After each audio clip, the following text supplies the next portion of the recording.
जय माता दी। माता रानी आप सभी भक्तजनों पर सदैव अपनी कृपा दृष्टि बनाए रखे।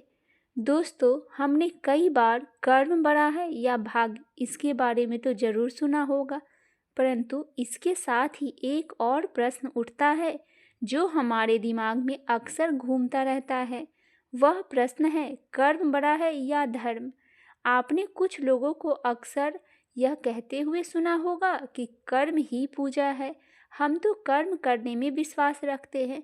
तो क्या आपको भी लगता है कि सिर्फ कर्म ही सब कुछ है, धर्म का आपके जीवन में कोई स्थान नहीं है? तो चलिए एक कहानी के माध्यम से जानते हैं कि कर्म बड़ा है या धर्म। एक समय की बात है, धर्म और कर्म आपस में लड़ने लगे कि हम दोनों में बड़ा कौन है। तब वह लड़ते हुए न्याय मांगने के लिए राजा विक्रमादित्य के पास पहुँचे। उस समय राजा विक्रमादित्य जैसे सही न्याय कोई और नहीं कर सकता था। उनके न्याय से प्रसिद्ध चारों तरफ फैली हुई थी। राजा विक्रमादित्य ने जब कर्म और धर्म को अपनी राज्यसभा में देखा तो उनका अभिवादन कर आने का कारण पूछा। तब कर्म और धर्म ने कहा, हम आपके राज दरबार में न्याय मांगने के लिए आए हैं। हम जानना चाहते हैं कि हम दोनों में बड़ा और श्रेष्ठ कौन है। तब राजा विक्रमादित्य कर्म और धर्म को साथ लेकर एक स्थान पर, जहाँ पर कोई साधु तपस्या कर रहे थे, वहाँ पर पहुँचे। उन्हीं साधु का कोई शिष्य उनके पास दर्शन हेतु जा रहा था।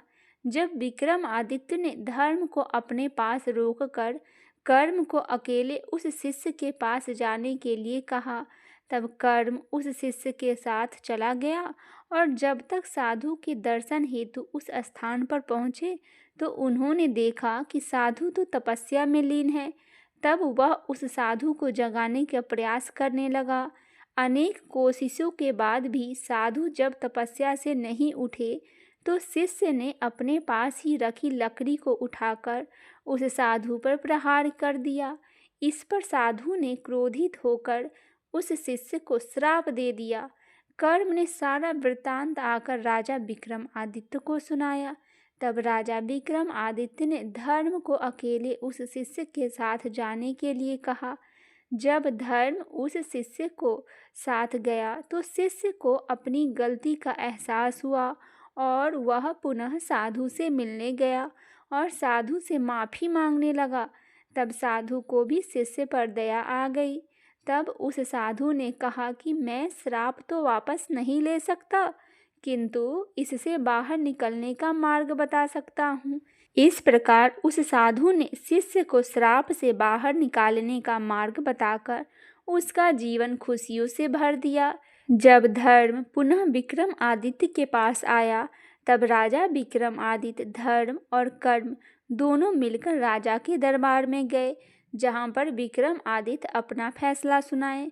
राजा विक्रमादित्य ने कहा, कर्म यदि अकेला होता है तो उसे यह ज्ञात नहीं होता है कि क्या सही है और क्या गलत है।